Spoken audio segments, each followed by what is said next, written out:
Hi, I'm Rick Lobdell. Welcome to another episode of Concrete Mystique, the podcast. I want to thank Surfcoat for sponsoring the show. Go to surfcoat.com and check out all their great products. Today on the show, Emil Gera. Hi, welcome to another episode of Concrete Mystique, the podcast. Today I have a very good friend. I would say we've known each other for a fairly long time now, haven't we?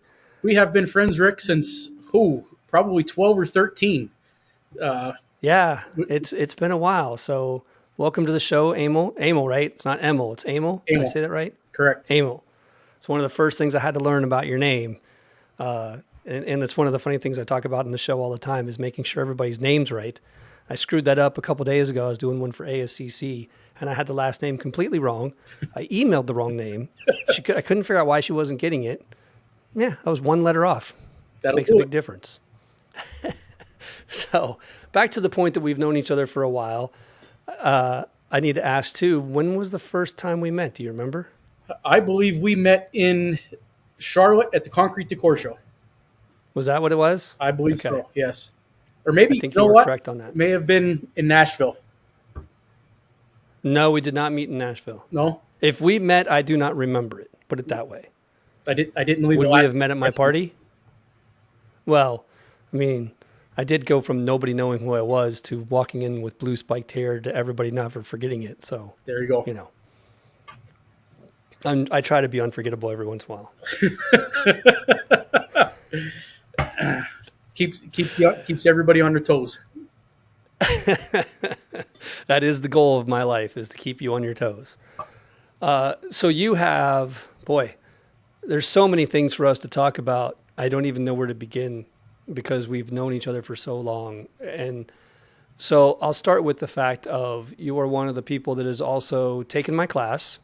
Correct. So you happen to know just about everything about my world to an extent. We've talked so many times. I've stayed at your house. We've done training classes together.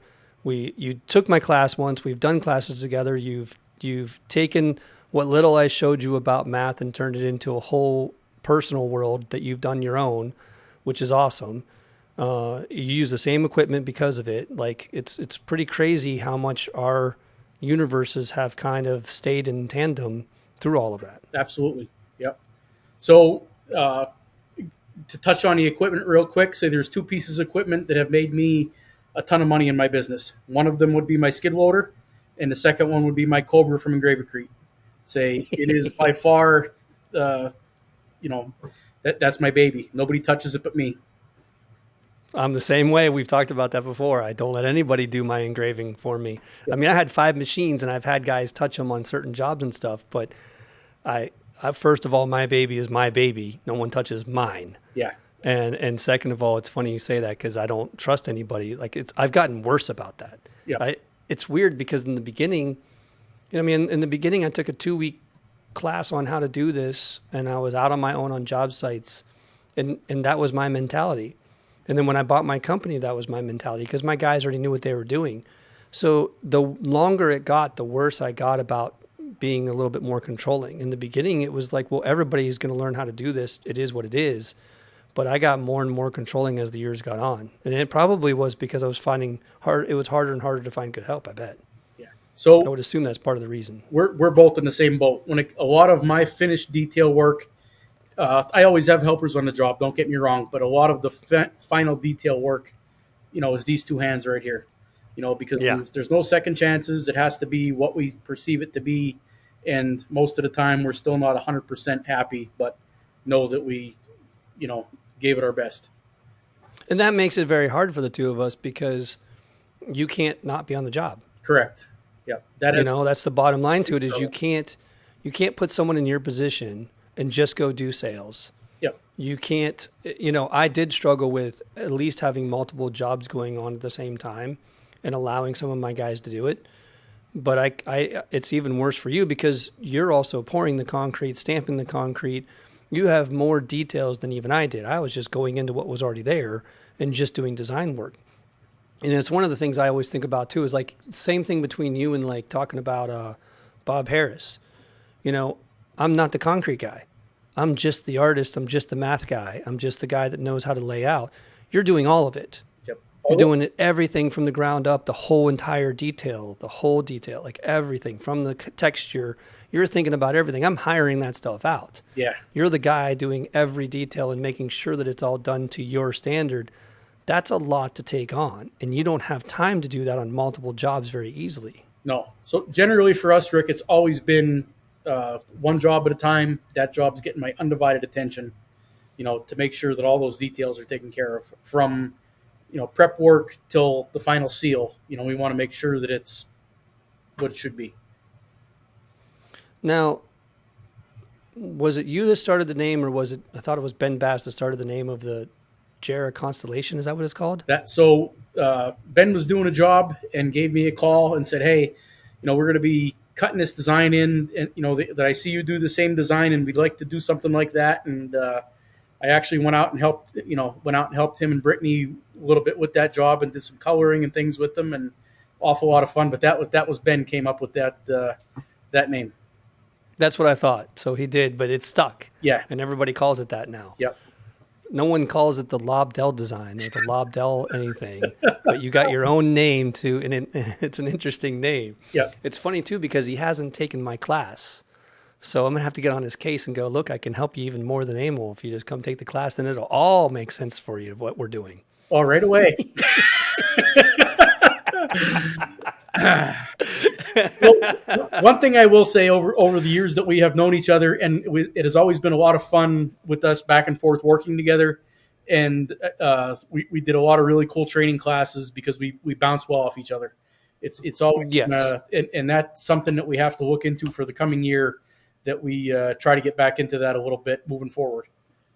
I've been trying for 2 years and you haven't given me the time of day. For the record, so in front of the audience, we're not going to get into all the details, but our business plan will change here in the very near future. Yeah. And moving forward through the next year or two, we're going to move more into helping people with design and on-site training. Not so much in a training class, but we want to train where we come out and actually help build a complete project. So, more like a consultant. Yeah. So you sell a job and, hey, I need help maybe designing this or picking colors with my customer, and we want to do seat walls or a fireplace or build an outdoor barbecue.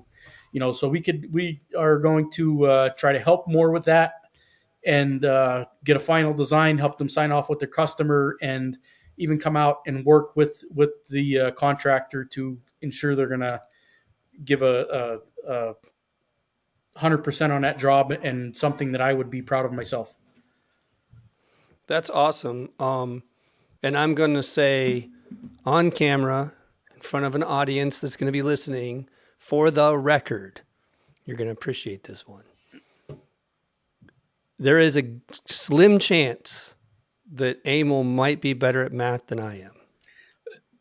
I would say it's a 50-50 shot.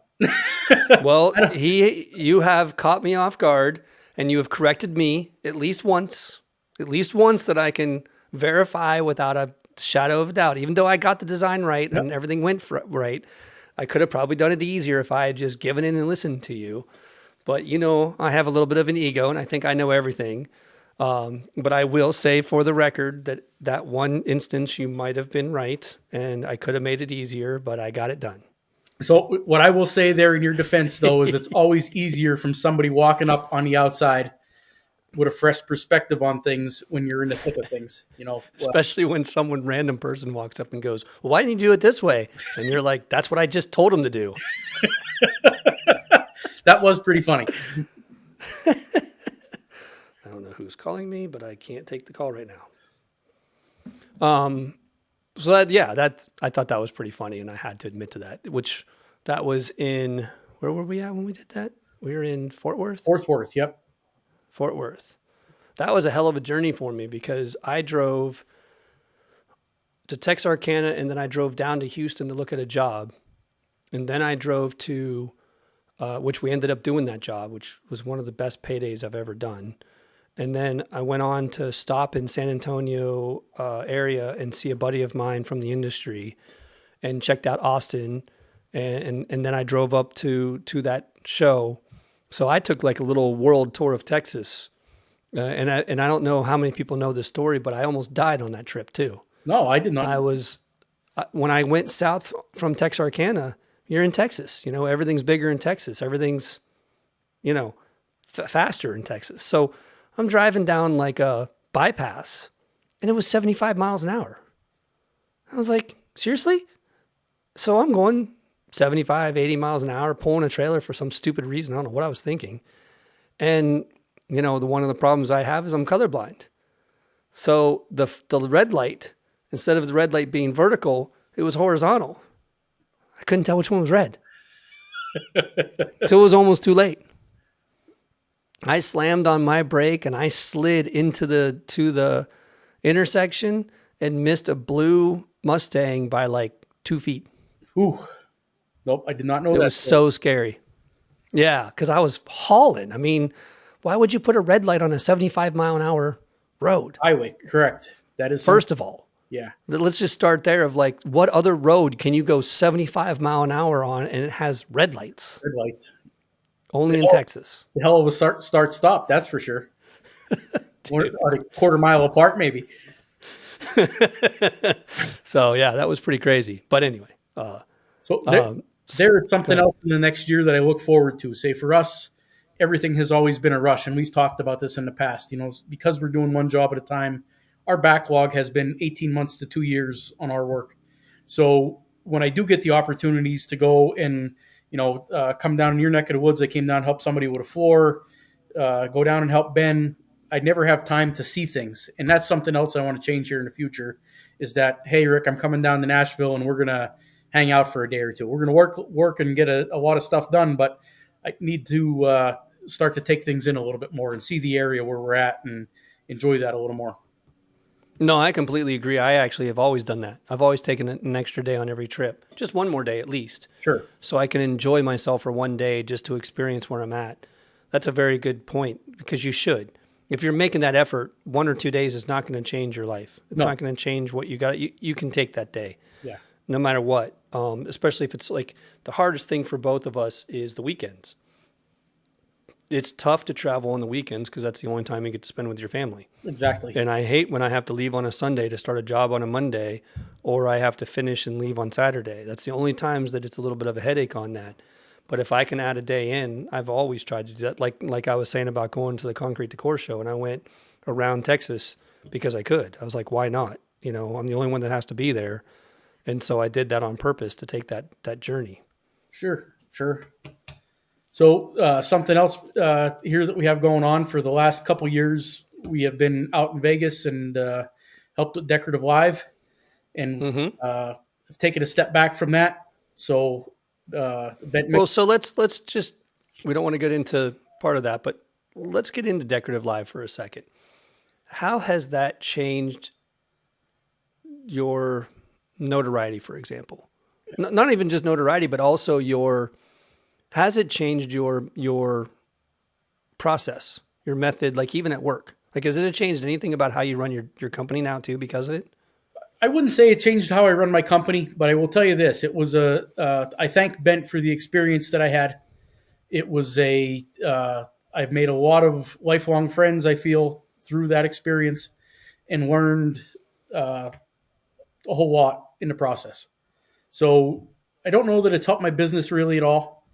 It has given me some notoriety in the industry, you know, and I think that's just through being there and working amongst, you know, all the other people who are in our industry doing the same thing at the same time.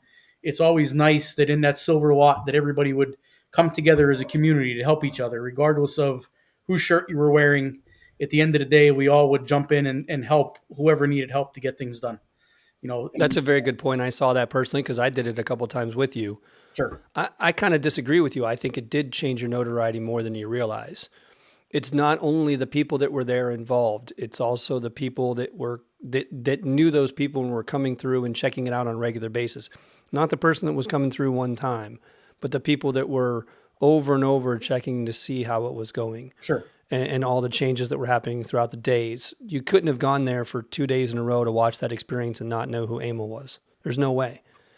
And on top of that too, Think about all the connections you have with World of Concrete now because of it. Well, sure. Yeah. So World of Concrete recognizes you. They know who you are now.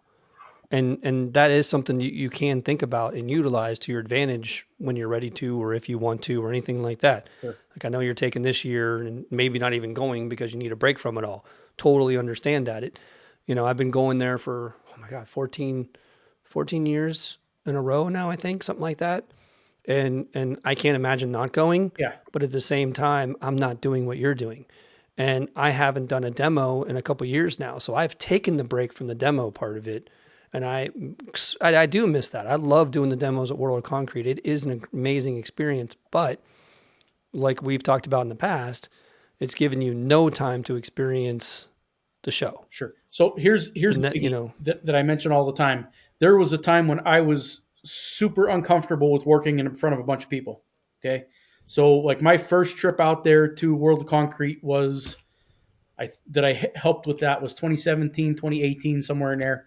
And for me to turn around and see that there was 40 or 50 people standing behind me watching what I was doing, like petrified me. Like really, at that point, yes. Today, actually, right I now, knew that about today, you, but still, it's funny to hear. It is one of my most comfortable places to be. Next to being at the end of a concrete chute with a come along in my hand, I am very comfortable in front of a bunch of people talking about concrete. Which is something we have to help Ben with because Ben Bass is still at that other side of it where he's like, I can barely speak in front of 40 people. And I was like, yes, you can. We can work on this. Yeah. And I've been trying to work on that with him. So we got to help him out. A huge part of that, though, is working with people like yourself where we work very well together and we could bounce off of each other and razz each other a little bit as we're going and help each other as we're working. That has been a huge help.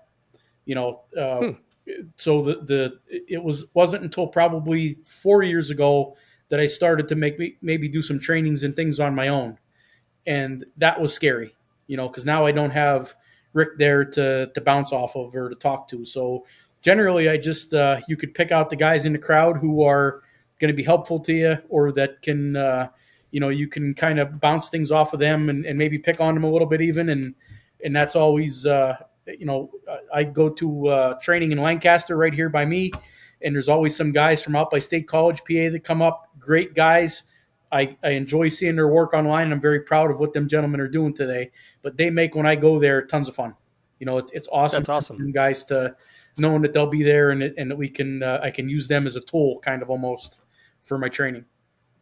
Well, okay. So even to that same point with getting more comfortable in front of an audience, did it take a little bit for you to even think about how to explain what's in your head to the audience, regardless? Like, was it easy to explain what you were trying to do, or was it even hard to try to figure out how to communicate properly on top of that too?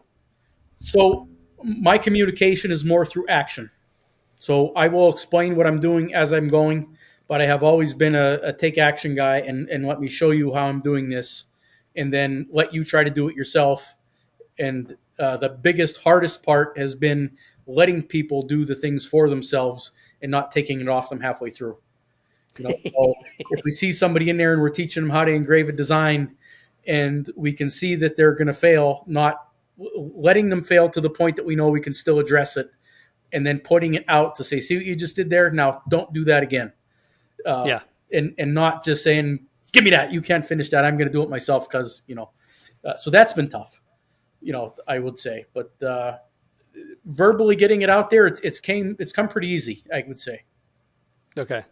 Well, like when I just did a couple last month when I did the one at Decocrete, I tell all of my students every single time when we get to engraving, look, you guys are my employees right now. At this point, we're getting to a point of we're doing something that I do all the time, and I have a method to my madness of how I train my employees. You got to bear with me. I'm going to be nice to you. I'm not going to yell at you unless you don't listen. But I'm going to be thorough and I'm going to be brutal. If you need to pay attention to what I'm telling you, and I give them my signals because you can't hear me. So I explain how I'm going to give you signals about you're getting off the line. You got to get back over. But when I tell you that, don't get over quick, So I go through all those details with them. and most of them are pretty good. Mm-hmm. You know, most of them listen, and nobody cuts a straight line their first time. Of course not. That's not the point. We know they're going to do that. Yeah. And then afterward, after they finish that line, I tell them, turn around. You're going to see every mistake you made, you know, and stuff like that. But I'm like, that's okay as long as you stay on your line. This year, we had one guy that did not stay on his line, and I was freaking out on him. I'm like, dude, you got to stop. Like, you got to move over. You can't keep going. Like, you can go parallel, but you got to get your butt back over. And so I had to stop him in the middle of the line. And the problem is you don't move the engraver. That was the other thing too. Like, don't move the engraver if we stop. Because if you move it at all, you can't get back in your exact same spot very easily. One of them I did have to do that, and I got underneath it, and I'm looking at it, and I'm trying to figure out where it's at. And I was a tiny bit off. But I got to show them how complicated that is and go, look, this is like the most important thing you can do. And on top of that too, no concrete is perfectly flat. Yep. Especially when you're doing a seamless texture. So you're going to be riding up and down on top of this too. So you may even miss your line just because there's a bird bath in the middle of it or something, or there's just a little dip in it. Yep. Just keep going. So your machine is going to feel different as you're going. Just keep going. I'll guide you straight. Just pay attention to me. And, you know, and it works, but it takes a lot of patience. And so I helped them do it. And, you know, Jeff Hirschberger and I are both looking at each other like, okay, time's ticking. Like, they're taking too long. Like, come on, we can't do this all day. And eventually I'll take it back over and go, okay, guys, I gave you guys a couple lines, but we got to get going. Yep. And then I did this 3D tile pattern, and I was like, nobody's touching this one. Like, I have to engrave this. This is way too complex. I'm not going to take a chance on you guys, you know, trying to figure this one out. Just bear with me and go, look, that one over there is going to make you money. This one over here is going to make you a lot more once you're ready for it. But let's start with this one over here. I'm just showing you where you can go with it. But this is my design. That's your design. Yeah. You know, kind of mentality. And I have to stick that way because it can get very complicated. Sure. Absolutely. So, and it's funny, especially with the Engravicrete stuff, like we're super comfortable with it. So it's not like it's second nature. You grab it and you go. So it's funny. Sometimes it's hard to explain that, to be honest with you. Yeah. To watch the students grab it and they're shaking and this, you know, and it's like, calm down, you know, it's, you know, so, and then once they get comfortable with it, they make a couple cuts and they're usually better. And you can see the people right away who are going to excel at it. And it's also funny. Something that I've noted is that I've people take classes that have nothing to do with construction or concrete people or anything. And I've had them excel quicker than somebody who knows or has had experience doing things like we do. You know, they're just natural and pick up on it. I had a guy who was a purchasing agent for the company where I was at. And he came and was watching and he's like, hey, would you mind if I tried that? And he was helping me finish the concrete. He helped stamp. He helped engrave the design. And I'm like, you have never done this before. He's like, nope. I said, I would hire you tomorrow. Like you would be like my dream to come to work with me tomorrow. You know, so they are a diamond in the rough when you find them for sure. Interesting. Yeah. Cause we had a couple guys that got it. And the biggest thing, the hardest part about training too, cause I don't train enough with it to remember the details till I'm doing it. And again, I'm halfway into it. Yeah. Is you have to realize you're manhandling that thing. Yeah. Don't let the engraver control you. You control the engraver. And they're also, like you were saying, they're so delicate about it. They're so careful with it. And I'm like, no. And I just grab and go. Like I just put all of it in. I put my weight into it and I just go. And it's hard to explain that. And I have to explain it that way ahead of time because it takes me a minute to go, wait, I forgot. You guys are being like, you know, delicate about it. Don't be delicate with this machine. It's a beast. Yeah. Because the problem is the engravers are so good now compared to my old one. See, my old one would give me kickback. I think you had used it back. Yeah, you used it in our training class. You felt that when you put it down, you were like, and you had that aggressive control and you knew what to do. The new ones are so good, there's almost nothing to it. You don't even know you're engraving. Yeah. Unless you go a little deeper. So you don't have any kickback. And it's so much easier to do and it's less on your body. But without that hit, you don't realize how close you are to the right where you're supposed to be and stuff like that. So it takes a little bit to remember all of that because I'm not doing it every day anymore. Yeah. So for me, I have my first one, which I bought that about a month after I took your class. I have the whole setup. That is the one I have a brand new one sitting on the shelf that I do not touch. I had the same problem when I got the new one. because I still went back to my old one. the old one, it's like an old friend. We've done so much Yeah. together, and it just feels the new one just doesn't feel right. You always feel like, you look at the old one sitting there, and I'm just going to use that one. So Now that you say that too, I'll have to remember for next year to take my old one with me because I still have it. I'm never going to give up my old one. That's going to be like, I'm going to donate that to the history of decorative concrete before I like sell it to somebody because there's no way to use it anymore. Once the brushings go out, it's gone. yeah, There's no parts for it anymore.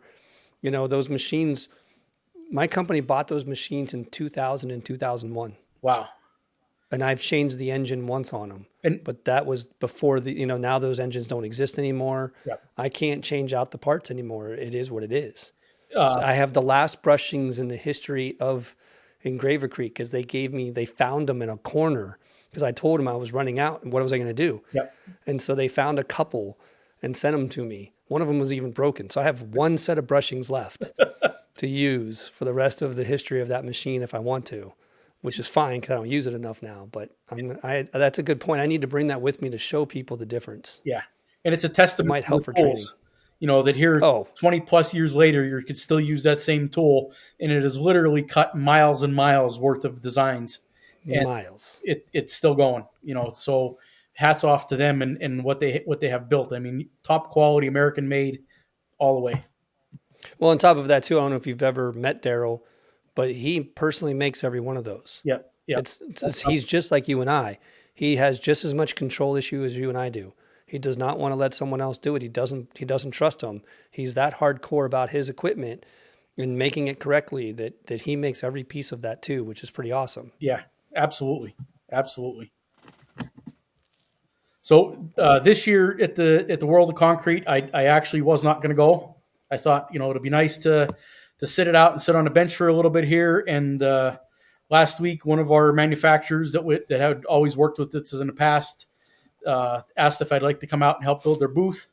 So I thought about it, talked to my wife a little bit. So I'll be coming out a couple of days before the show and giving them a hand to get their booth built and be able to walk around for at least a day or two during the show and talk to some folks and say hello to people who I haven't had time to talk to literally for the last few years. So this will be the first time that you're not going to be out of control crazy, yeah, that exactly. you're not going to be working 24 hours a day, that we're actually going to be able to hang out one night because you always miss me because you got to go to bed too early. Yep. You don't have to go to bed too early for the first time in years. This will be exciting. Yep. I may need supervision.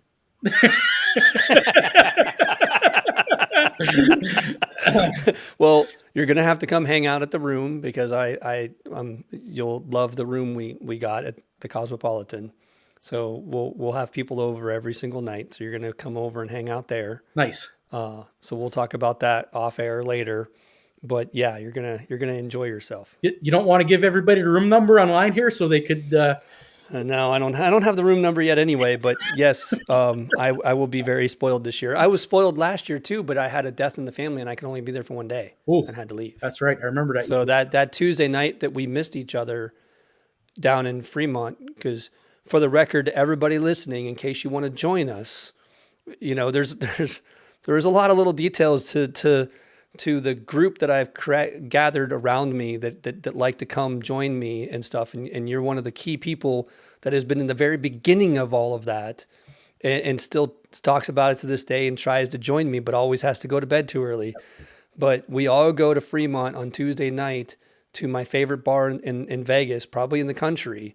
It's called the Griffin. Yep. And the place is amazing, and we all just chill. It's not somewhere where there's like a bunch of activities. It's just to hang and get to know and talk to each other. And it's just a beautiful, beautiful setting that coincidentally is all decorative concrete. Yeah, it is something. The ceilings are all carved. It's a Yeah. beautiful place, and it is cool that you can go in there, us as a group, and it's not Vegas crazy. No, and the Vegas money either. It's at normal prices for everything too. And it's a very unique setting with fireplaces and leather seats and vaulted ceilings that look like brick, but they're all concrete. I went there for almost a decade before I figured out it was concrete. Well, a testament to the artist that did it then. Well, not only that, but that I didn't know that kind of stuff. Oh, It wasn't until I started meeting guys like you that I even understood what vertical concrete was. I didn't know any of that stuff. okay. That wasn't my wheelhouse. I only knew floors. I knew overlay, but I never really thought about it. I knew the columns were concrete, Hmm. but I thought the brick was brick. I never realized that it was all concrete until, it was years later Yeah. from going there. Cause I've been going to that specific place since 2008. Wow. That's a pretty good history there for sure. No, no, let me think here. 2014. It's been over 10 years. It's been at least 10 to 11 years I've been going there. Yeah. So love that place. Yeah. I want to, Sure. in fact, here's a little trivia history for you that nobody's going to care about but me. Have you ever watched the TV show Chuck, Yes. where he was a spy? He was a geek, Yep. and he became a spy because he had that computer in his brain or whatever that loaded into his brain. Yeah, it was only on for a There is season an or two, episode. 2 seasons maybe. What's that? It wasn't on for very that? long. It was like 4 or 5 seasons. It Okay. wasn't bad. They did well. One of the episodes is in that bar. Get out of here. I'm not kidding whatsoever. You should have saw my face because I didn't know that back then because I hadn't gone there like that. I watched that before that place existed to me, and my daughter wanted to watch something fun, and I figured it was the perfect show for her, and it worked out great. She loved every episode, and so I was rewatching every episode with her, and all of a sudden I stopped and jumped up. It was like, that's my favorite bar, and literally there is an episode in the Griffin. Wow.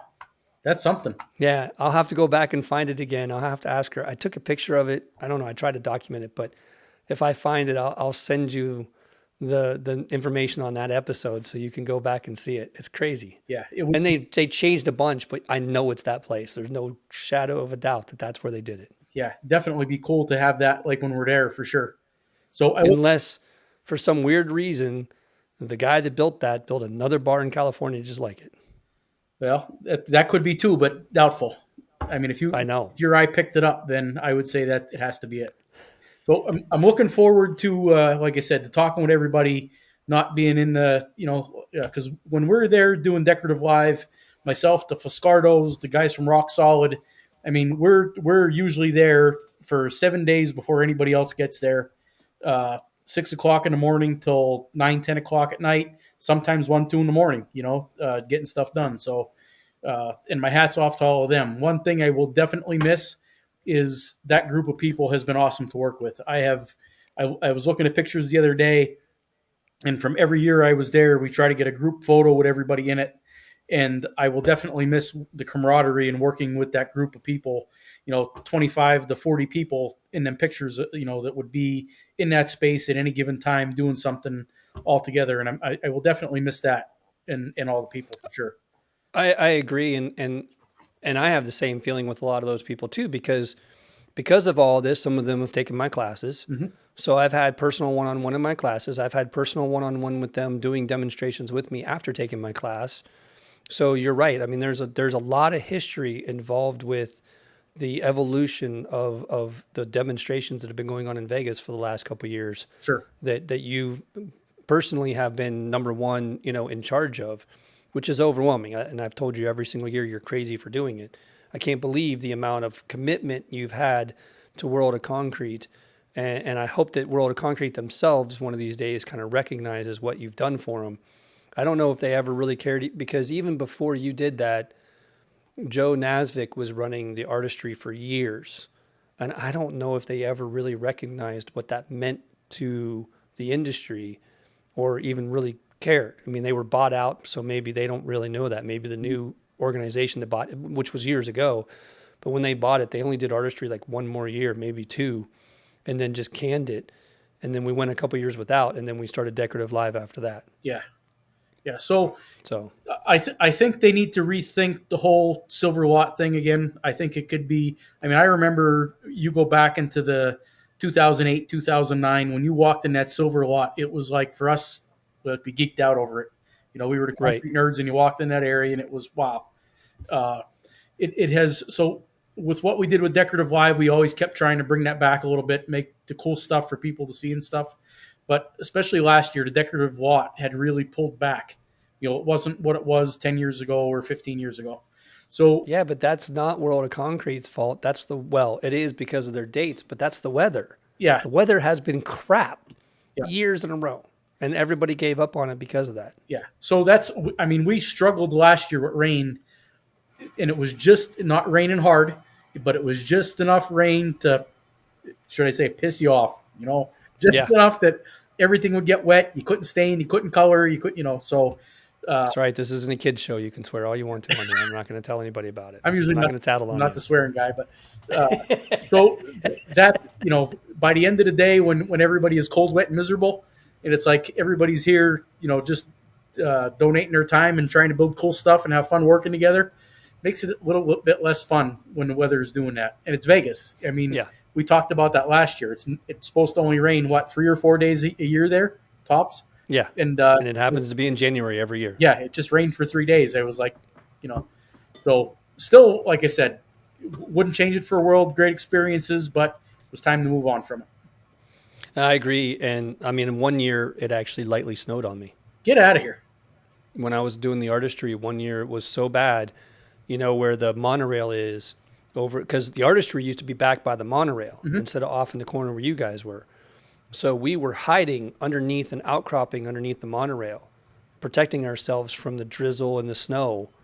I mean, it wasn't sticking, but it was drifting. And it got that cold. Like had jackets on, we were freezing trying to get stuff together. It was ridiculous. And so I was like, why are we doing this? Like it wasn't. I did it one more year after that, and the next year I was dying of heat the whole time. I think. Oh no, I had a jacket on. I remember a picture. Still had a jacket on too, but yeah, that was insane for us. One year the winds were so bad that it was knocking down all the booths. Like there's always been something. It's been quite. In fact, the last time I did the demos for artistry or for the decorative live, Yep. when I did the 3D wall and the 3D floor, the wind was so bad. You can see in my video, you can see this trash just moving all over the place in my time lapse, just constantly going in circles around me.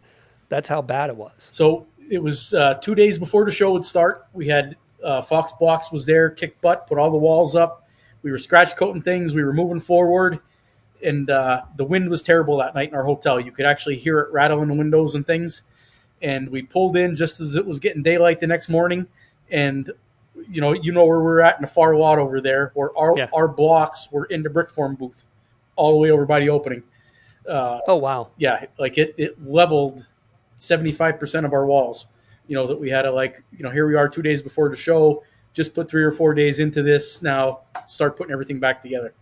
Yeah. At the end of the day, awesome group of people. Everybody pulled together, did what we had to do. A couple of late nights, and nobody coming to the show would ever known. Yeah, because I remember I was frustrated with you because my wall wasn't ready yet. Yep. And I was like, there's no excuses for that. Well, and if you recall, I told you it was ready, but Mother Nature had other plans. No excuses, man. Yeah. I know. I agree with you. So this year you got to be a part of Epoxy Floor Wars. Yep. So for everybody listening, what they don't know was last year I invited you to come check it out. Yep. Because you were close to there. So you came to see me and to check it all out. And we talked while I was doing it, but it was hard for me to stop and talk to you for very long because I had to judge the whole time. And you got to see all that. And then the next year they invited you to basically take my place so that I could go do commentary and then talk to you guys the whole time and torture you. Yep. Which was a lot of fun. So what was your experience the first year to the second year in those transitions, like in the difference between the two? So just to see so Stephen Moore and his team have put together something pretty awesome there. And I can't say enough about them and what they're doing to promote the industry and moving forward. So the biggest thing that I would say that I seen the first year when I came is that I heard epoxy floor wars. So I'm thinking I'm going to come in there and it's just going to be a bunch of guys putting epoxy down. And that was far from the truth. We have guys putting overlays down. There's a little bit of carving challenge in there. Design was a big part of it. I mean, there was a whole lot more to what met the eye than one would ever think, and especially based on the name, that it was going by. So to see it the first year was super impressed, and then I was honored to be asked, to come back and to judge it, and it was a very cool experience. treated us like kings. I mean, we got to fly around a helicopter, ride in a Rolls Royce. I mean, the Hershey Lodge, it was all first class. Well, you were at the Hershey Hotel. I was at the Hershey Lodge. Okay, Hershey Hotel. That hotel is amazing. Yes. Yeah. Beautiful. Everything. Yes. Everything about the experience was awesome. Up until Yeah. the point when the four of us had to go and sit in that room and judge our peers based on what we seen. All four of us would agree. Myself, Rebecca, Ben, and Isaiah. We talked throughout the whole thing. We were kind of all on the same page, same mindset. We sat in four different corners of the room and independently filled out our thing, but still chatted about what we saw and compared notes and things like that. But it got to the point where when we had a hand in our papers and walked down them steps, I wanted to throw up. I was that, Yeah. It was hard. That part of it, It is. up until that point, it was hard. And I just hope that all the guys know that we're in that, there was no favoritism. There was no nothing. It was, we judged it like we seen it. And my hat's off to all of them working under pressure like that, under the rules that they have to switch out, your participants every so often and different people doing different things and under the time frame and, rules. And it's really something. So looking really, really forward to see what they do this year with the four different locations, and how that's going to work out for them and to see what it looks like in the future. Yeah, no, it was awesome being a judge the first year and understanding exactly what you just said, because it's extremely nerve-wracking to make that decision. I didn't really have that much issue like you did with it because it is what it is. That's why I was brought in there to do. But I agree with you because like what I tell everybody every single time too, and Rebecca's next on these interviews about the show, and I'm looking forward to that too. In fact, she was supposed to be today, and she was like, I'm in DC. I'm not going to make it in time. So that's why I called you out of nowhere and said, you want to do this now? Sure. Second switch places. Spring, right? No, I was saving you for last, for the record. But Rebecca and I were completely opposite last year, where she was like, there's no way Brian didn't win this. And I said, that's not how it works. Yep. And she was so upset that because Isaiah really barely pulled it off and then Brian did everything right, that she just didn't understand how he couldn't win. Mm-hmm. And I was like, that's not how this works. Yep. It's all based on these numbers and look how close they were and stuff like that. Yeah. And it was very difficult for her to wrap her head around that first year. This year, she was a completely different person. She was way more understanding and way more focused and had it all under control and knew what to expect. Yep. And she did a lot better at it because of that. But it's a lot to take on, and it is a lot of responsibility, and you do feel bad for the losing team. I mean, it's your fault. The team that loses is your fault. Yep. It's not their fault. They did everything they could. You're the person judging it, and when it's all said and done, they're the ones that have to learn to live with being second place or, last place, however you want to look at it. It's a challenge and a half. Yeah. But I will say one of the things that blew my mind this year, back to the beginning of some of the conversation we had today, you went from being this shy guy in the corner that just wanted to help everybody out to, stepping up and becoming the forefront person when it came to Decorative Live and doing training classes, to being a judge for that show and coming up to me and going, hey, let's record. Hey, let's record. Hey, let's record. Nobody else was coming to me and asking me to do something. You were the one that's like, hey, I think we should go record real quick. That completely caught me off guard. I thought I was going to have to work to get you in front of the camera. Yep. So I've gotten much more comfortable with people and concrete. Now, you take me in a room full of strangers and ask me to have a conversation with them about sports, the weather, I'm going to climb under the table. Long as I'm talking about concrete, I'm your guy. That's interesting. But also probably because it was me, because you're so comfortable with me too, that it was like, hey, Rick, let's go record. Yeah. And you know what I'm going to do. So I had it all under control and I was like, yeah, give me a second. Yeah. Perfect idea. And we ran with it pretty well. I thought we all were a good team, because one of the things that I also said last year was that the judges didn't get much time. We didn't really understand why they were judges. And that's one reason why I want to do these interviews. But the other reason why I wanted to make sure you were right, let's get you on, like, let's talk. Let me do the questions because I know what to ask. Sure. That's why I was in that position. It's easy for me to ask the right questions to get you guys talking. It was no big deal at all. So it was an awesome team effort to do what we needed to explain to the audience what was going on. I thought we did a really good job at that. I say that, but we haven't seen it all yet. Did you watch the first episode? I didn't. So our season is just finally winding down here. So we have been full bore up until last Tuesday. We left on Wednesday and actually went to Jamaica for a few days, which was pretty cool. And we're just finishing up some last minute stuff now, and then we'll be done for a little bit, which will give me some time to watch TV and do the things that normal people do. Excuses. That's all I heard the entire time. That's all I got, my friend. Well, it is a really good episode. It looked like there was a moment where I was talking to you guys, and I was talking, and I thought that was going to go with the mic, and they cut right after I finished talking to you guys. See, I'm going to have to make it a point here to even if I have to watch it in segments, that I get to watch it and see the whole thing. But it's only been one episode. I can't wait to see more, and there's going to be a lot. And that's the thing about it is the first day we didn't have a lot to talk about. Sure. So the first two, if I'm not mistaken, the first two episodes are about Thursday, the second two are about Friday, and the last two are on for Saturday. Yeah. And so you're going to see more and more of that because we talked more and more. We had more things to communicate about and talk about. So they will probably add that in as we go. But that was an interesting point that I was like standing there talking to you guys, and they just went off to the next thing. I was like, that wasn't important. We don't need to talk to them. You're on camera. Yeah. But I thought it was a great experience again, too. And I agree with you. I mean, everybody there treats us like royalty. Yeah. And, like we want to be treated without a question, without having to ask for it or demanding it or anything like that. They let me dress the way I want to, which is hilarious. And I definitely stand out in a crowd all the time. So that's easy. So, and you had Matt there with you, which was pretty cool. It was good to meet him. And that was my first experience around him. Him and his wife were both pretty awesome. So that was a lot of fun.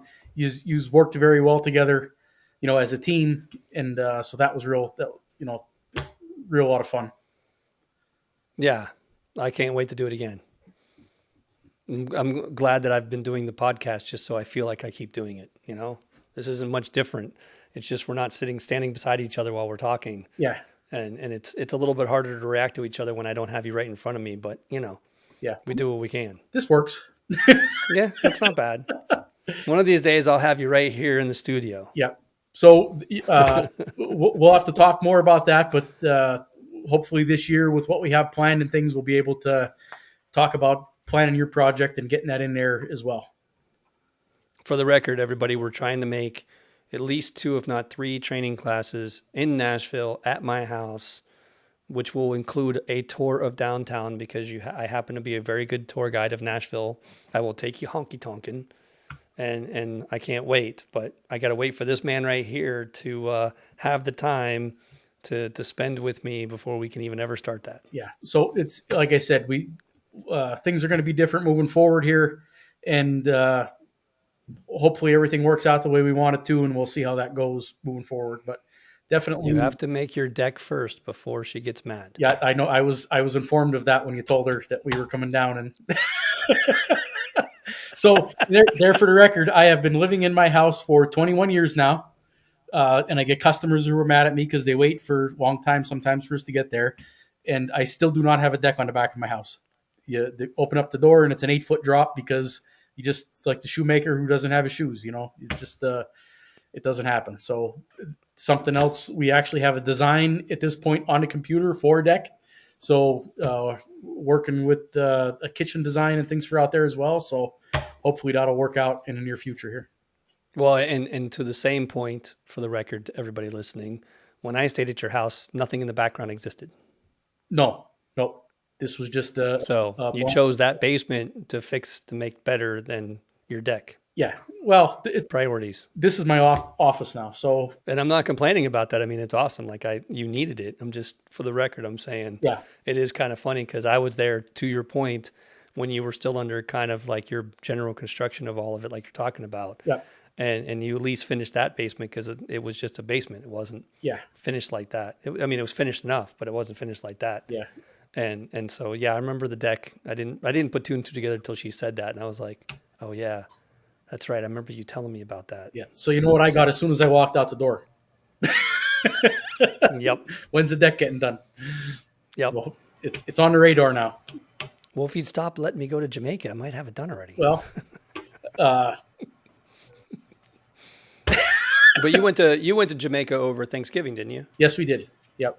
Yeah, that's a fun Thanksgiving. Yeah. It's a lot better than the cold temperatures you were probably supposed to have. Yeah. So I'll tell you what, though, when we left, the temperatures were still in the 50s and 60s here. I mean, we were running warm right up until the end, getting stuff done. We went to Jamaica, wake up in the morning, and it's 80 degrees already and beautiful outside, and came back on Monday, and it was 20 degrees here. So Yeah. it was a very, very harsh reality to come home to. But definitely a much-needed vacation, getting to spend time with my wife and daughter, and we enjoyed it a whole lot, and look forward to going back there at some point again.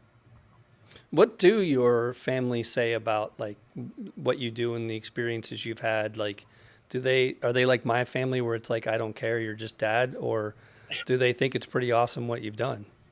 So I think for anybody, Rick, like you're like it's hard for your family to appreciate because you're their dad, you know. So I've had my family come out to World of Concrete already when we're there because I'm like, you know, I'm out here for 13, 14 days at a clip. I just want you to come and see why I'm here, you know, and get an idea of you know, dad's gone, but why is he gone? You know, so I don't know. I've never had that conversation with him, you know, to see, you know, does your family think you're something special, or are you just dad that leaves and doesn't come back for a long period of time sometimes? I'm not sure. I do my best. That's all I could tell. I've had this conversation a few times, and my wife's always rolling her eyes. Every single time I'm like, you should see what I just did. You got to check this out. She's like, no, I don't need to. And I'm like, "Rrr." Yeah. Like, but it's awesome. So It doesn't matter. In my case, it's so my wife quit her job a few years ago and works for the business. She takes care of all of our paperwork, bookwork. She is my, hey, I need you to get this for me today. Or, you know, I call her at 8 o'clock in the morning and say, hey, what are you doing? And she's like, why? What do you need now? You know, and she is a trooper and jumps in the truck and, you know, drives up to Kingdom Products or up to Trinick or wherever I need her to go that day and grabs stuff, and she has it back on the job within a few hours for me.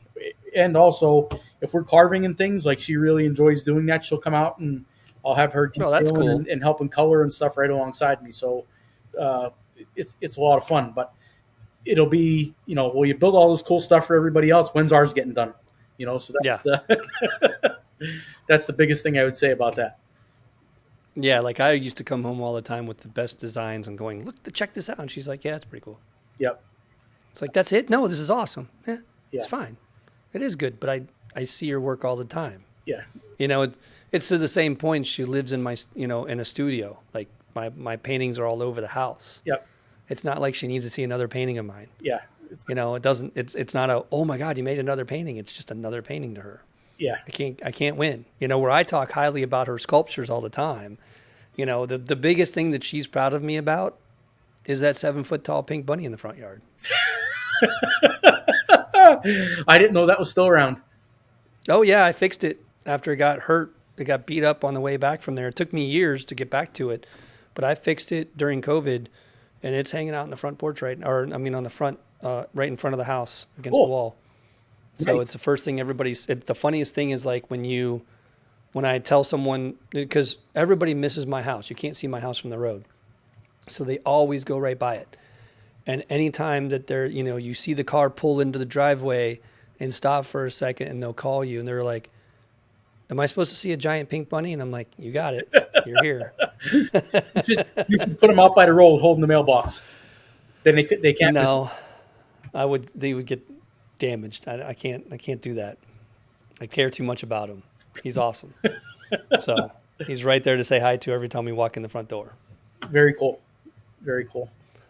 Well, I want to thank you for your time, man. I'm glad we got to do this finally. We'll have to do it again. Have like a discussion about something that we do all the time or something, or Sure. maybe closer to doing the training class and have something. Maybe we'll do one where we have a specific reason to get together, not just a, hey, this is Emil, on the next one. Yeah. We'll see. Yeah. Because you and I have more than enough to talk about on a regular basis, so that's easy. Absolutely. But I appreciate your time, man. I'm glad you said yes to this spur of the moment. I appreciate you jumping on when I asked for it, and that's what friendship's all about. So I really appreciate your time. Absolutely, sir. I thank you very much for giving me the consideration, and look forward to seeing you here in another month or so, and looking forward to our trip to the Griffin. Yes. Can't wait for World of Concrete again. I love going to Vegas. It's my favorite. Yeah. Well, awesome, man. Have a good day. Take care, sir. Good talking with you, Rick. I want to thank Surfco for sponsoring the show. Go to surfco.com and check out all their great products. Follow me on all social media platforms. And don't forget to hit that subscribe button. Thank you for listening and have a great day.